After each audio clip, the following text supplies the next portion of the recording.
Hey everybody, it's Jason Blaha here. Once again, it is time for a bench press day. Yeah, and I'm just going to call it that. So I think what I'm going to be doing with this, I've really enjoyed doing the split and I've liked the 5-day thing, but I do know as long as I do it conjugate style and rotate movements a little and some bands and chains, I can get away with double exposures on my big three. So I think what I'm really going to do, I really like the whole push-pull legs thing, right? I like the push-pull legs, and I do feel like my biceps seem to respond best to a single curl day, right? So I think what I'm going to do in the middle of the week, I'll do that pull day. So I'll keep doing that, but I'm going to have 2 squat and deadlift days and then 2 bench days, kind of like I did before with my upper lowers, but with that, just extra body parts split in between.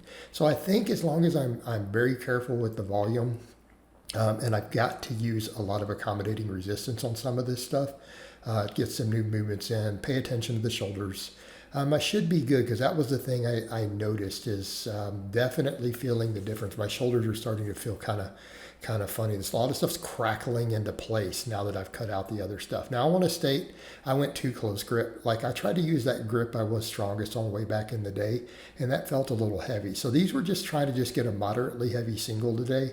And we'll start ramping these up. It's because I'm still not used to the closed grip. So then I kind of look at it, I needed to go just a hair wider. I feel like I'll get a little better leverages. I've got to work on getting that elbow tuck a little tighter. So again, I went ahead and just did. This is not crazy heavy, but it feels heavy on the lockout, right? It's that chains are really throwing me off and making it feel heavy because of that rate of force production difference. So this wasn't stupid heavy. I mean, 275 plus 30 chains. People are like, you just did 315. Plus I feel like I'm about to cut the carbs back out. I am not feeling eating all this brown rice. I feel like it's just making me boofy. I am not getting any extra recovery. I was squatting 500 plus on the box and doing easy 585 deadlifts not long ago on actually really low carb. My body seems to do really well on a higher fat diet with the carbs a little lower. And I think, and as funny as it sounds, I just feel like it's the extra fiber and stuff in my GI tract. It just feels like it's just kind of in there and comfortable sometimes. So I feel like something about the fats just is better on my recovery. And I don't necessarily have a great explanation other than it just feels like my GI tract feels better. Less blood to it in the mornings. I feel like I just get better workouts when I have mostly fats in my diet. Like it was running really, really well. And then I decided to carb up again just to mess with it.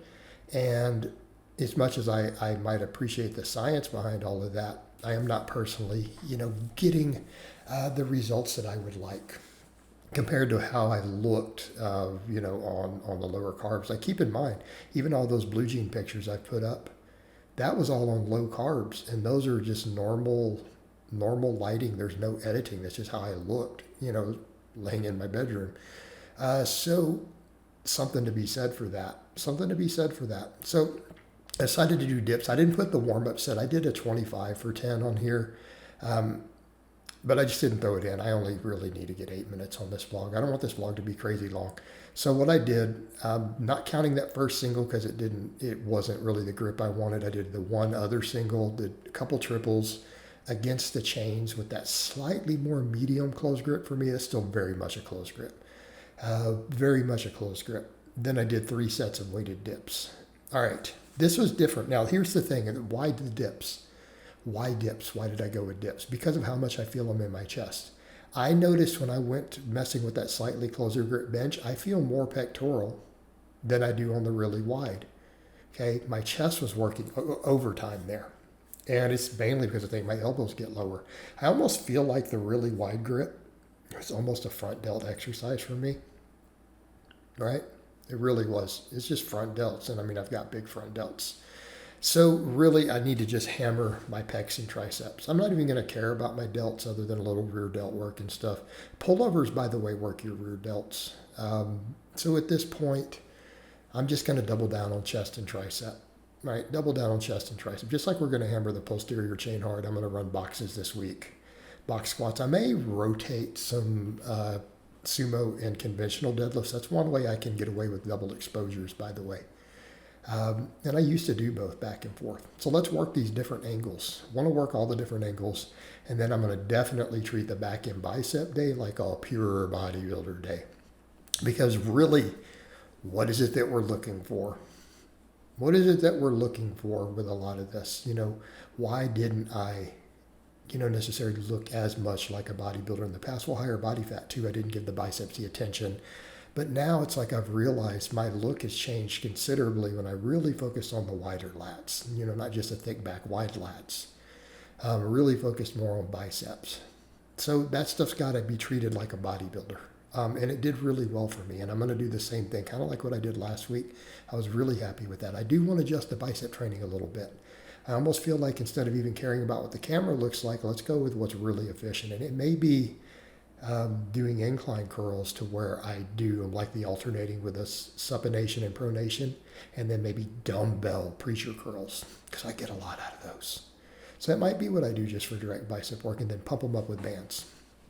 But for this day, it's like the dips. By the way, the dips, I haven't got a chest pump like on the dips. So I noticed on that other bench with that grip, I got it intense. My pecs felt like they were working overtime even with the chain. So I'm like, okay, let's work the chest. Those dips, that's the deepest chest burn I have felt, I would say, in the last year. It's like, okay, my shoulders feel healthy enough to do them. They didn't hurt my shoulders. So proceed with caution. Try to keep the reps to at least 10. I don't think I want to go crazy heavy on dips, just for safety purposes. Let's push some dips. Let's push dips. Let's push triceps, right? And I do feel the triceps on those dips, but the chest, it was extremely chest dominant for me. And again, felt really good. Felt really, really good. So then afterwards I do this. I feel this. So if we want a tricep burn, right here, this exercise, what I'm doing here. So this is for me the most efficient tricep movement. And then I decided, let's do some pullovers. I've been doing crazy high reps on pullovers. I'm like, let's just get in and get some weight, right? Let's get some weight on. So I only did one set to finish up because I'm going to get some DOMs already. I am not used to those dips. My chest is going to hurt like hell tomorrow. I already know this. I accept this. So I just did one set of pullovers, but I got 12 reps with the 90, trying to focus on the deepest stretch I can get. Pretty happy with it. Yeah, this was an efficient, quick workout today. Again, chest and tricep day, bench day. Pretty happy with how everything felt.